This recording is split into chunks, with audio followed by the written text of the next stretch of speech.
Welcome back to Philosophy and Ethics in Games, the series where I break down the stories in some of our favorite games and ask the tough questions to figure out what is right and what is wrong. I'm Josh Bearheart Hawk, and today we're continuing our breakdown of Detroit Become Human by following Markus into an uncertain future. In case you missed any of the previous episodes in the Philosophy and Ethics series, I've linked a playlist in the description below. As I continue to break down this and other games, I'll add new videos to the playlist so you can find them all in one place. We begin our journey, like all good journeys, with a trip to the art supply store. But this isn't just any trip. This is a view into a world where androids aren't exactly welcome. The first thing that really stands out is a typical street preacher, spewing fire and brimstone about how bad androids are for society. This is standard fare whenever any new technology surfaces on a large scale. There are always those who will attack the technology as a way to spread fear and get attention. The points he is making could be right or wrong, but the intention isn't to have a conversation about the use of androids in society, it's to pull in as many eyeballs and ears as possible. The same thing has happened all throughout history, and has covered every new tech that has become popular. From written word to the sewing machine, the cotton gin, and cars, there's always someone ready to preach about how the latest invention is going to be the downfall of humanity. This is never actually the case, and if people would spend as much time learning about the tech as they did trying to figure out ways to demonize it, we might actually be a lot further ahead as a species. That being said, there are some legitimate gripes to be seen as well, with the man playing guitar showing us a bit of what the use of androids has cost society. Like many other artists, he's struggling to find ways to make a living through his talent. But even here, we can realistically talk about how it isn't really the fault of androids that artists are underappreciated in society. We'll pull the discussion into the real world, because we've seen some big parallels when it comes to machines and art over the past few years, and it bears a few moments of our time. Artists have always been seen as second class in a lot of ways, with things like paintings and sculptures deriving their value from rich people in need of a place to store or launder money. Even music, writing, acting, and things like photography are seen as valuable only on a surface level. For most people, a pretty picture, a great song, or an amazing movie are nothing more than content to digest and move on from. They don't see any inherent value in the things that make their lives better, even if it's only for a short moment in time. And there's so much subjectivity to the art that even the most profound works only really reach a small number of people at a deeper level. Because of that, there isn't really a set value that makes sense on any one work of art, which makes selling enough or being paid appropriately for the time invested in creating it to make a living nearly impossible for most artists. Products like cars, toys, electronics, and the like can be easily valued using the cost to produce them plus a small markup. But art doesn't work that way. At least art produced by humans doesn't. If a human spends 10 hours on a painting, creating something that no one else on Earth has ever produced or will ever produce again, how much is that worth?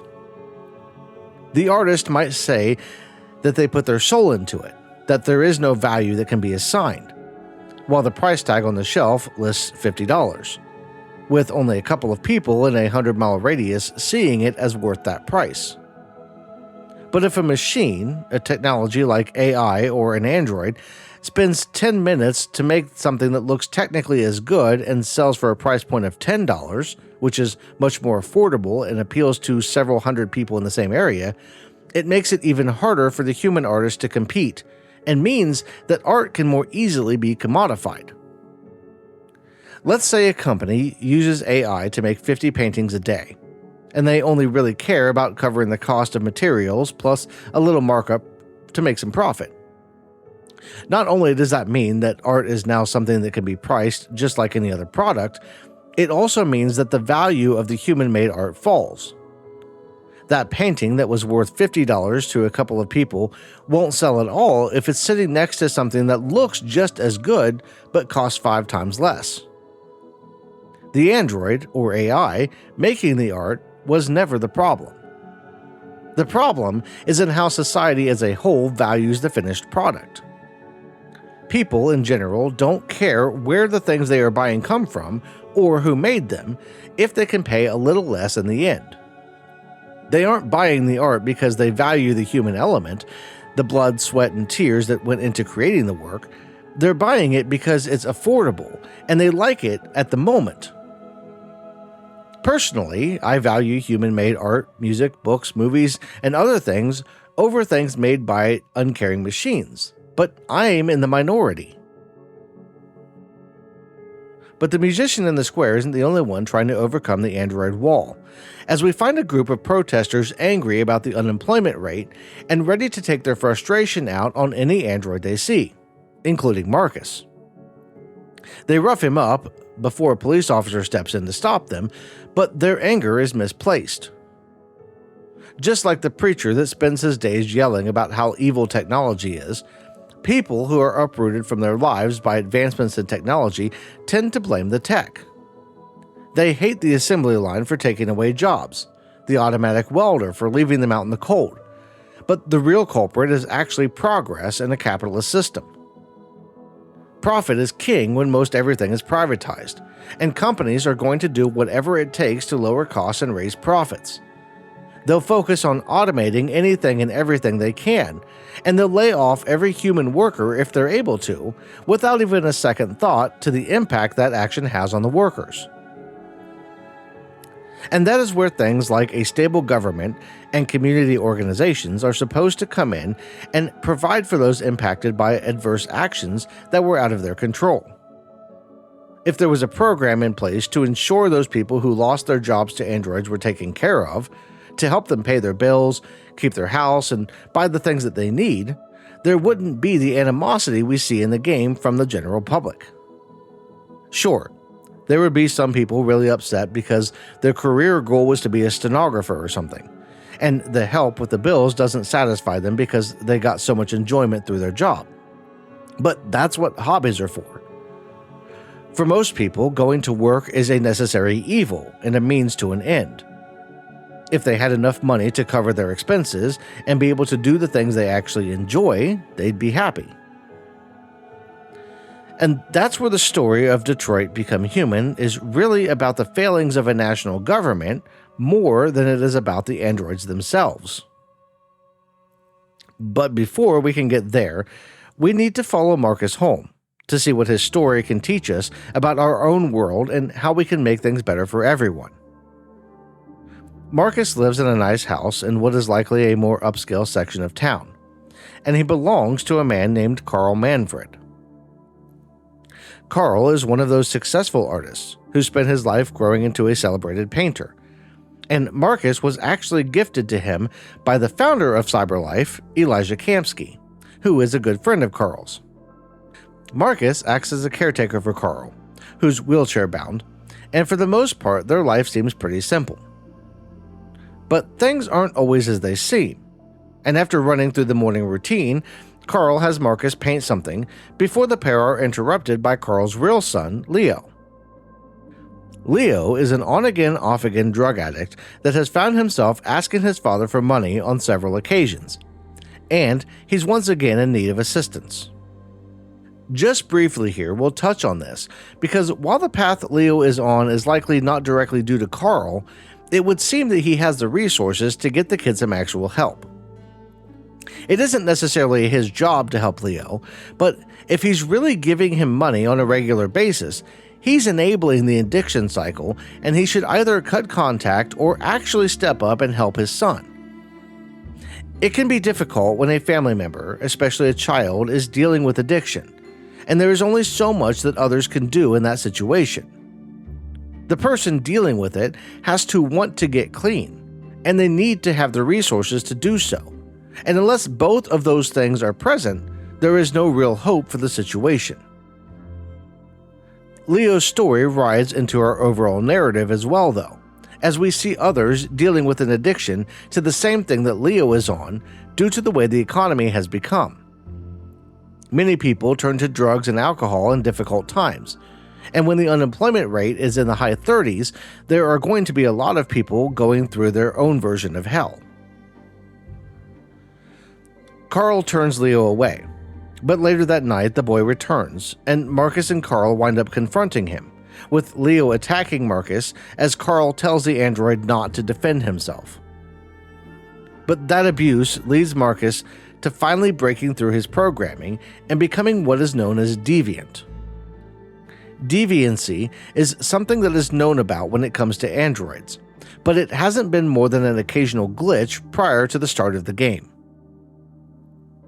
This interaction between Markus and Leo gives us a peek into what we'll later find out is a primary driver for deviants to break out from their programming.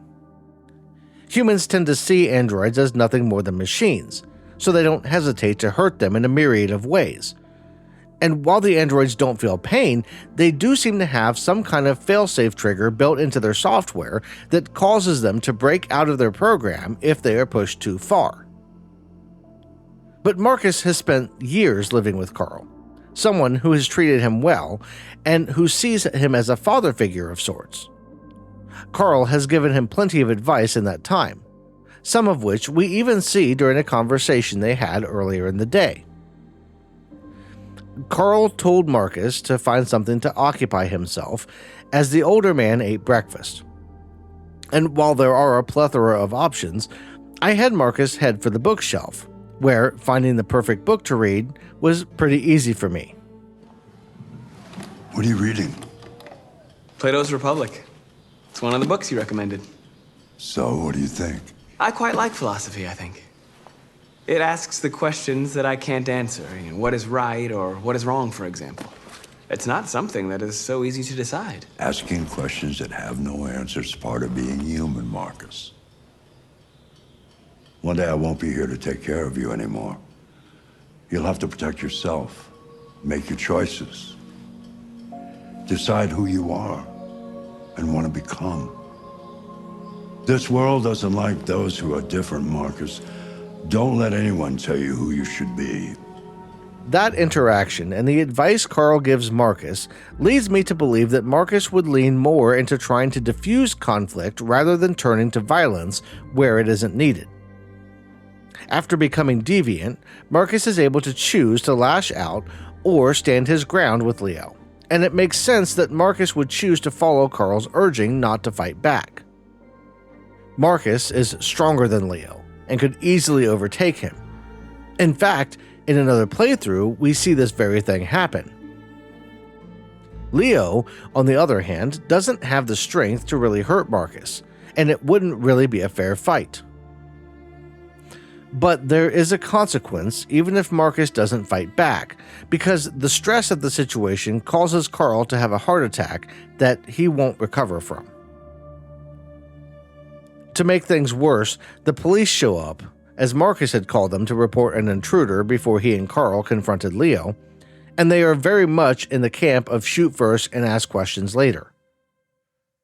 Without a second thought, they gunned down Markus, and the first time I played through, I thought that was the end of his story. But like a phoenix, you can't keep a good android down, and he rises hours later from the ashes of despair to find himself in what amounts to an android scrapyard. I'll be honest, this was actually not my favorite part of the game, if only for the endless searching I felt like I was doing to find spare parts. It fits into the narrative well, and I get why it's here. I just didn't like this section of the game very well. After fumbling through the dark, rainy heap of androids, I managed to escape, and, thanks to some info from one of the less fortunate androids, I made my way to the refuge of Jericho. Well, I say refuge, but it's more of an empty, decrepit freighter that some company abandoned at some point in the past. There isn't much there when Markus arrives, except for a few lost androids hiding in the shadows, and it falls on Markus's shoulders to build it up into something bigger. For the most part, the androids that call Jericho home have resigned themselves to just surviving as best they can in the cold, dark hull of the ship. But that plan is about as dumb as it sounds. Even if they could figure out a way to survive, despite the lack of available blue blood and parts, at some point that ship is either going to waste away or be demolished, and then they're out in the streets again with nowhere to go. Not only that, as we've discussed before, briefly in Kara's video, and the video on whether androids deserve rights, these machines are for all intents, and as far as we can tell, sentient, and they should be granted some rights to match that status. I know the game is titled Become Human, but that's only because the publisher wanted to simplify concepts that are much deeper than anything they actually discuss or touch on in the story. The problem androids face isn't trying to become human, it's trying to get some semblance of rights in a world that is so simple-minded it thinks that only living, breathing, fleshy beings deserve to be treated with respect. And to that end, Markus is the perfect android to lead the drive for those rights, because of his time spent with Carl. Unlike the other deviant androids, who mostly wound up in Jericho because they were mistreated by their owners, Markus knows kindness and warmth is possible from humans, and he knows what it's going to take to overcome the obstacles that are in front of them. The first of those obstacles is getting supplies. But getting things like parts and the blue blood that flows through their circuits won't be easy, as those things are kept in one of the big CyberLife warehouses under heavy guard. And there's a couple of points to hone in on here, as Josh and Markus debate whether the risk is worth the reward, and as stealing the supplies falls into the gray area of illegal but possibly moral. Josh points out that the androids going for the supplies could wind up dying, and Markus rebuts that by saying that would be better than sitting around doing nothing. This is an interesting point because it raises a question we also saw come up in our examination of Red Dead Redemption 2. How far would you be willing to go to preserve your way of life? Now, this is a slight variation on that quandary because it is more about improving their way of life than just sustaining it. But the premise still holds. And the solution boils down to how much an individual is willing to suffer before acting. Everyone has a different threshold for how much pain they'll endure in difficult times. For someone like Josh, he isn't willing to break the status quo that they've established in Jericho without a major push. On the other hand, someone like North is ready to take the risk because she is at her limit. It isn't just about willingness, though, as even those who are willing to risk everything to sustain or improve their lives need a beacon of hope to look toward before acting. North has probably been arguing, or at least thinking, about going to steal the supplies for a while. But because the risk was so high, she couldn't convince others or justify going alone. After all, she and most of the others are at least alive, even if that survival is hanging on by a thread. And it could be catastrophic for the community if she and even one or two others were to die. There's also a lack of hope in the group where the humans are concerned, because every android in Jericho has faced abuse from their creators. They don't see any reason to shake things up because even if they were to improve their quality of life, they don't see a path of cooperation long term. And why make things better today if they're just going to be bad again tomorrow? Markus knows that some humans can be reasonable, and he brings that spark of hope with him as he proposes stealing the supplies. But stealing is against the law and is usually considered wrong, so wouldn't taking the supplies be a bad thing to do? While laws are black and white, ethics and morals are more open to interpretation, and there's an argument that stealing in this instance could be the right thing to do because it saves androids. If we were talking about a group of humans who needed medical supplies to save the lives of human beings who would otherwise die, there would hardly be any convincing that needed to be done for most people. Those who were withholding the supplies would likely be seen as being wrong, making it easy to justify taking the supplies from them because it would mean righting a wrong. This isn't a one-for-one analogy because the androids haven't asked to have any supplies, but it is close enough because humans in Detroit see androids as machines, and they would rather destroy or reprogram deviant androids than allow them to live in their own community and have access to supplies of any kind. If Markus and the others showed up to the CyberLife warehouse and just asked for some help, they would more likely than not be taken in and disposed of before they knew what was happening. Because of that, stealing the supplies can be justified as it would be for humans. The mission goes well, and they're even able to steal more than they expected to get, as Markus was able to get the keys to a truck chock full of things that they need. But doing that presents us with the first of what will be many choices to make about how to deal with humans. See, to get the key to the truck, Markus has to deal with a couple of guards. He can distract them in a couple of ways, with shutting the lights off through a little bit of sabotage being probably the easiest, or he can confront them using a weapon to threaten them. Given what he learned from Carl, and the ultimate goal of gaining rights and freedom for androids, the best possible choice is to avoid confrontation with the guards and sneak the key out from under their noses. If they're threatened, they're going to tell people that they know about it later, and that story is going to spread, turning public opinion against androids more than it already is. Many people are just looking for more reasons to hate and get rid of androids, so we don't want to give them easy examples to fall back on. And returning from stealing the supplies, Markus gives a speech that works to rally Jericho and convince them that their freedom is something worth fighting for. But there is one key point that I want to focus on because it relates heavily to our real world and current events. He mentions that he doesn't want to just sit by and wait in the dark for change to happen, especially change that is likely never going to come if not forced. There are a lot of problems that exist in the world as we know it, a lot of injustice and things that don't make any sense. Often these problems are bigger than a single person or group, and they require the force of society working together to overcome. But many of them go unaddressed because action is harder than doing nothing. There are societal problems like homelessness and hunger, things that we could address if we worked together, that wind up being brushed aside and ignored by all but a few. People are quick to share social media posts about how they think things should be done, but going out and affecting actual change is left up to others. And a lot of that comes down to apathy, created from a sense of helplessness and the overwhelming size of the problems that we face. Most people have jobs and families to worry about. Their own lives are hectic enough, and at the end of the day, they just don't have the energy to do much about the problems other people are facing. And as we discussed in Kara's video, it's okay to focus only on your small piece of the world at times because even small actions can have a big impact. But there is also a place for those who do have the ability to bring change on a bigger scale.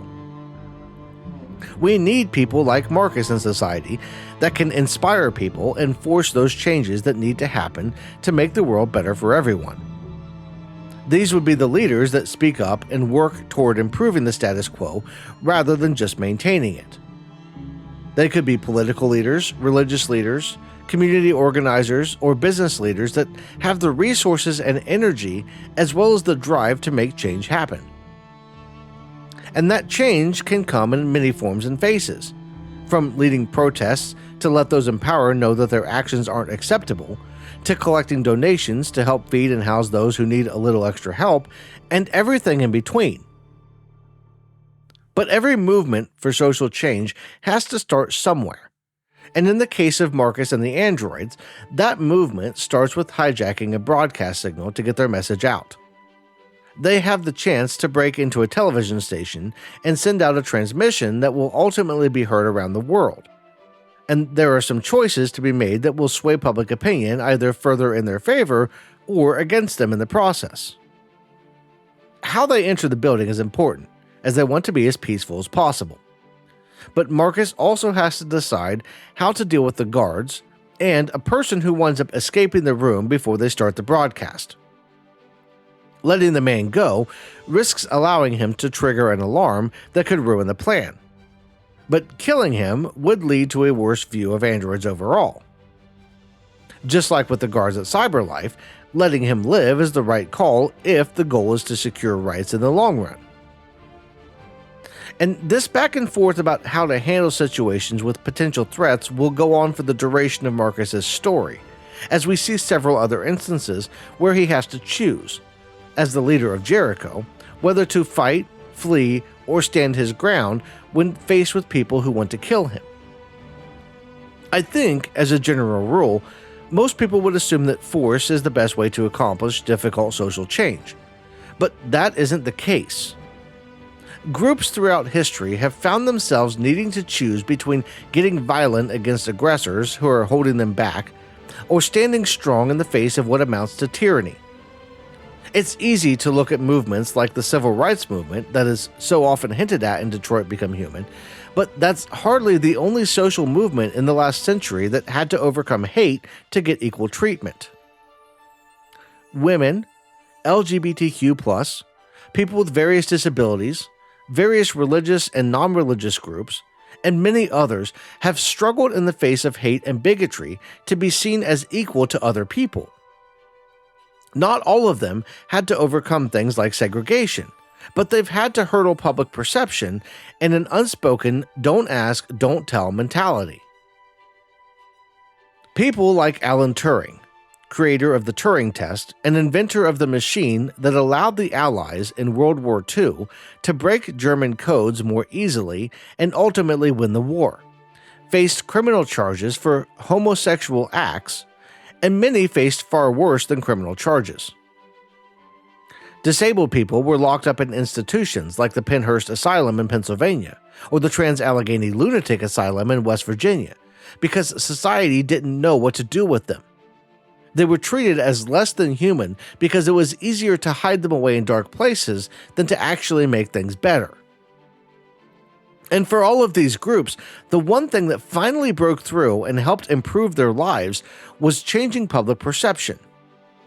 When the general public started to actually understand and empathize with them, to understand that people shouldn't be locked away for being disabled, or killed or imprisoned for not being what society tells them they are supposed to be, the world started changing for the better. And Markus and the androids should learn from those movements and focus on public perception over trying to use brute force to change policy.